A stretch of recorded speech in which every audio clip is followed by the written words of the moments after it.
A educação é a política mais capilar, é aquela que chega mais no cotidiano da população. Cerca de 50 milhões de estudantes da educação básica em tempos normais se deslocam diariamente às escolas do país. E para essa roda girar, há toda uma rede de apoio, formada principalmente por mulheres, por mães, avós, tias, profissionais de educação.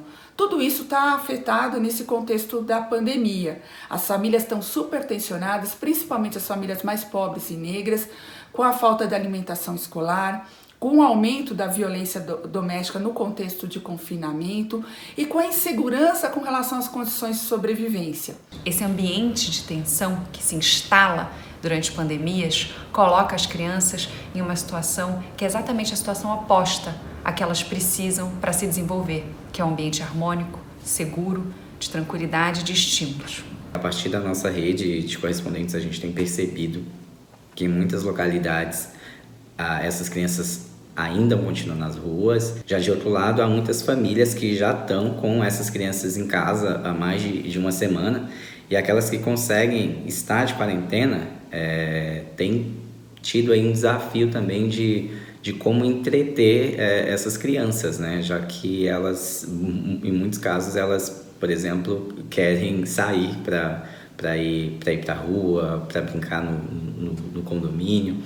Então, as mães e os pais estão tendo esse desafio aí de pensar em quais brincadeiras fazer com essas crianças e das crianças mesmo se entediarem, já que esses espaços são muito pequenos, né? E há também a questão da negligência com o caso de crianças. Muitas dessas mães, pais e adultos responsáveis por essas crianças não têm como deixar de trabalhar e, portanto, não têm aonde deixar essas crianças. Às vezes eles podem ir para os avós, o que gera um risco adicional, e às vezes elas ficam sozinhas, às vezes elas ficam com pessoas que não estão adaptadas ou preparadas para cuidar delas ou que não têm nenhum ambiente adequado. Isso pode gerar um risco, além da negligência, um risco de violência ou até de abusos. Tem famílias grandes e esse fluxo de entra e sai, ele ainda é muito grande. E há ainda, infelizmente, muitas famílias que ainda não entenderam o que é o coronavírus e o risco que ele pode trazer, né, para as famílias e para todas essas casas. Então é preciso que se crie uma rede de apoio que possa preparar essas famílias a de fato lidarem com toda a situação e esse novo contexto. E eu creio que a imprensa ela pode mostrar o que há de diferente nas atividades das mães, dos pais, e também o que as crianças podem fazer em casa, né? Pensar em meios de estudo e entretenimento que vão, por exemplo, além da internet. Qual o desafio do jornalismo de educação comprometido com o interesse público nesse contexto?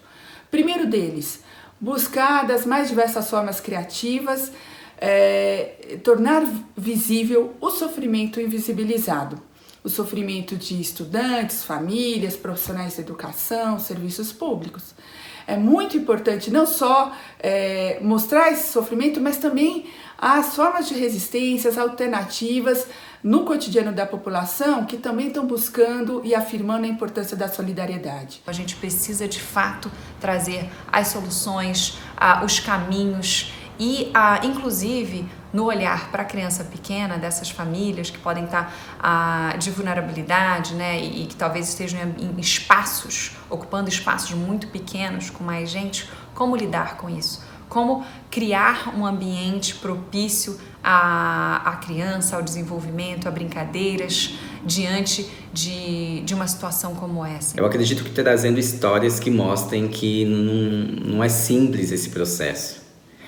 Ao mesmo tempo tentando propor o que pode ser feito, por exemplo. Ver como as mães estão se articulando nisso, se tem professores da rede pública que estão em contato nesse tempo, se o WhatsApp de fato está ajudando a passar essas informações e conteúdo, e também entender qual a prioridade dessas famílias nesse momento, né? Com o risco, por exemplo, da falta de renda, de ter de encontrar meios para sobreviver, o quanto, na verdade, essas famílias estão conseguindo pensar nos cuidados das crianças. Pode estar todo mundo tenso dentro de casa. E a criança dentro de uma birra, como é que esses pais ou esses adultos responsáveis vão lidar com aquilo?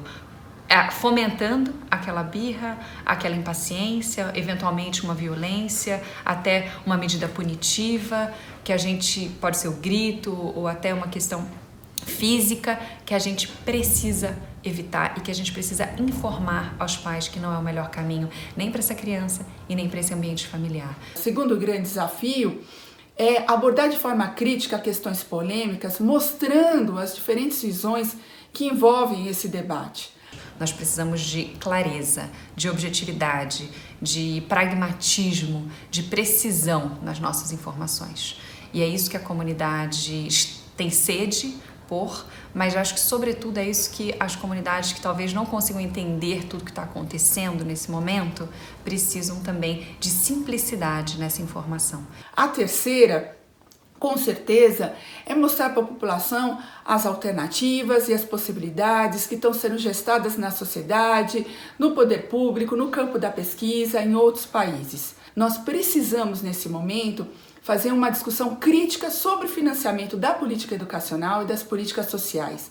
Precisamos, aqui no caso do Brasil, discutir também a chamada Emenda Constitucional 95. Essa, considerada pela ONU, a medida mais drástica contra direitos sociais no planeta. Essa medida impôs uma quebra do financiamento não só da educação, mas da saúde, ciência e tecnologia, assistência social, agricultura familiar e um conjunto de políticas. Precisamos ampliar o debate, pluralizar o debate sobre economia e financiamento das políticas sociais. E este momento é extremamente propício para isso, que os jornalistas da área da educação cruze, como outros colegas do mundo, essa fronteira e contribuam para um debate qualificado, informado e plural sobre economia e financiamento das políticas sociais.